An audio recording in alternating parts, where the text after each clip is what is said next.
দেখো এই যে আমরা কোডটা দেখলাম, যে এখানে আগে ওই গেট ডিভাইজার ওই জিনিসটা দেখলাম, ডিভাইজার বার করার কোড, এর টাইম কমপ্লেক্সিটি কিন্তু বিগ ও অফ এন। এবার আমার প্রশ্ন হচ্ছে যে এটাকে কি, এর টাইম কমপ্লেক্সিটিটাকে একটু কমানো যেতে পারে? হ্যাঁ, কেন যাবে না? তার জন্য আমাদেরকে একটুখানি অবজারভেশনটাকে বাড়াতে হবে।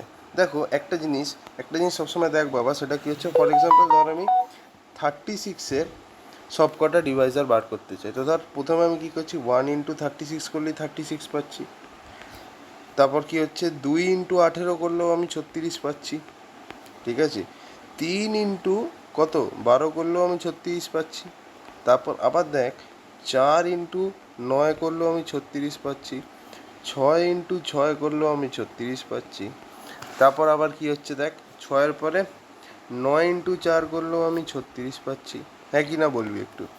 তারপর কি আছে, 12 × 3 করলেও 36 পাচ্ছি। 18 × 2 করলেও 36 পাচ্ছি। আর ফাইনালি 36 × 1 করলেও তো ভাই আমি 36 পাচ্ছি। তো এবার প্রশ্নটা হচ্ছে যে তুই একটা জিনিস দেখ, এইখানে আমি কিন্তু একটা জিনিস ভালো করে দেখতে পাচ্ছি, সেটা হচ্ছে দেখ, এইখানেও আমি 1 36 পাচ্ছি, এখানে 2 18, এখানে 3 12, এখানে 4 9, এখানে 6 6। এরপরে আবার দেখ আমি এখানে 9 4 পাচ্ছি, ওয়ারাজ আমার অলরেডি এখানে কিন্তু 4 9 অলরেডি পাওয়া আছে। নেক্সটেরটাতে 12 3 পাচ্ছি, তো অলরেডি আমাদের কিন্তু 3 12 পাওয়া আছে। নেক্সটেরটাতে 18 2 পাচ্ছি, ওয়ারাজ আমার 2 18 কিন্তু অলরেডি পাওয়া আছে। নেক্সট আমি 36 1 পাচ্ছি, ওয়ারাজ আমার 36 1 কিন্তু অলরেডি পাওয়া আছে, ঠিক আছে। তো তার মানে কি আমাদের পুরোটা যাওয়ার দরকার? না, আমাদের তো পুরোটা যাওয়ার কোনো দরকার নেই ভাই। আমি আমার একটা কথা বল, আমি যদি এই অবধি যাই তাহলে কি যথেষ্ট নয়? আমি যদি এই অবধি যাই তাহলে কি যথেষ্ট নয়? দেখ এখানে কিন্তু 1 2 3 4 36 8 12 9 সব আমরা পেয়ে গেছি। এই তারপরে 6-এর পরে 9, এইটা যাওয়ার কোনো দরকার আছে? না, এই পোর্শনটা যাওয়ার কিন্তু কোনো দরকার নেই। তাহলে কিন্তু এটাকে আমরা অনেকটা কমিয়ে দিতে পারি, তাহলে আমাকে পুরোটা ট্রাভেল করতে হচ্ছে না, রাইট? পুরোটা ট্রাভেল করতে হচ্ছে কি হচ্ছে না, তাই তো?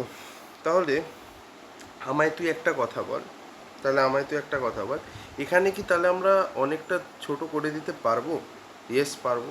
তাহলে আমরা কি করব দেখ, এবার আমাদের এখানে লজিকটা ভাব, 36 মানে কি, 36 মানে হচ্ছে লাস্ট লাস্ট লাইনটা, দেখ এই লাইনটা, এর আগে এই কটা আছে আর এর পরে এই কটা সিমিলার, খালি এইটা হচ্ছে ডিফারেন্ট। তো দেখ 36কে আমি 6 × 6 লিখছি, তাহলে 36টাকে যদি আমি n ধরি, তাহলে 6 কী হবে, √n, আর আরেকটা 6 হবে √n, তাহলে √n × √n হচ্ছে। তাহলে আমাকে একটা কথা বল, আমি যদি 1 থেকে, তার মানে 6টা যদি আমাদের √n হয়, ঠিক আছে, 6টা যদি আমাদের √n হয়, তাহলে এটা হচ্ছে 1, this is 2, this is 3, this is 4, this is √n। তার মানে আমি যদি 1 to √n একটা লুপ চালাই, তাহলে কি আমার হয়ে যাবে?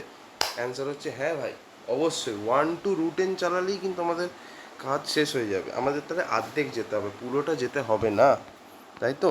তো তাহলে আমরা এখানে কি লিখবো, অ্যালগোরিদমটা ভালো করে ভাব। তাহলে দেখ এখানে আমি আবার ফাংশনটাকে ডিফাইন করছি, তাহলে ভয়েড গেট ডিভাইজার, ঠিক আছে, গেট ডিভাইজার, এর মধ্যে আমায় কী করতে হবে, একটা প্যারামিটার হিসাবে নিতে হবে, ইন্টেন নিয়ে নিলাম ফর এক্সাম্পল। এইবার আমি কি করব, এবার আমাকে একটা লুপ চালাতে হবে, সেটা কোথা থেকে কোথায় অবধি চলবে রে ভাই, 1 থেকে √n অবধি চলবে। তাহলে আমরা এরকম করে লিখবো, ফর i = 1, অবভিয়াসলি 1 থেকে শুরু করবো, বিকজ 0 তো কখনোই কারোর ডিভাইজার হতে পারে না, তাহলে 1 থেকে চলবে till √n, i <= √n, i increment হতে হতে যাবে, তাহলে i ++, ঠিক আছে। এবার ওই একই গল্প আছে, ইফ n mod i যদি তোর 0 হয়, তাহলে তুই ওটাকে প্রিন্ট করে দিবি, প্রিন্ট তো লিখবো না, C++ যেহেতু করছি, সি আউট, তার মধ্যে লিখবি i দিয়ে এন্ড লাইন, তাই তো? এটাই তো হচ্ছে।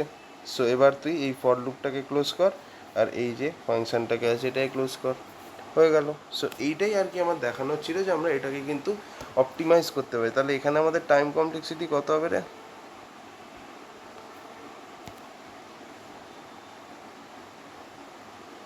তো এখানে আমাদের টাইম কমপ্লেক্সিটি হয়ে যাবে হচ্ছে বিগ অফ √n, বিকজ দেখ 1 থেকে √n অবধি চলছে, তাই বিগ অফ √n তোর টাইম কমপ্লেক্সিটি হবে। তো দেখ এটা লিনিয়ার থেকেও আমরা অনেকটা কমিয়ে দিয়েছি, ঠিক আছে। তো এই হচ্ছে অবজারভেশন। Thank you.